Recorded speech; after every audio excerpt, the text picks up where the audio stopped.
सुना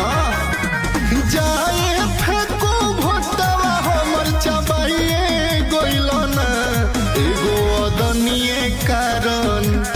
एगो अदनीय कारण जनता के भुलाइए गइल ना एगो अदनीय कारण जनता के भुलाइए गइल ना।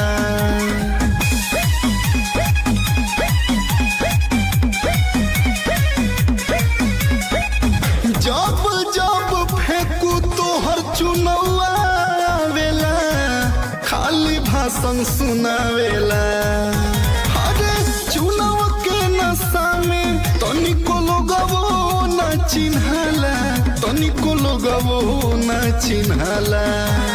जाए फेंको देशवा सब डुबाइए दिहलना हो डुबाइए दिहलना एगो अदनीय कारण जनता के भुलाइए गइल ना एगो अदनीय कारण भोटवा सब चबाइए गइल ना।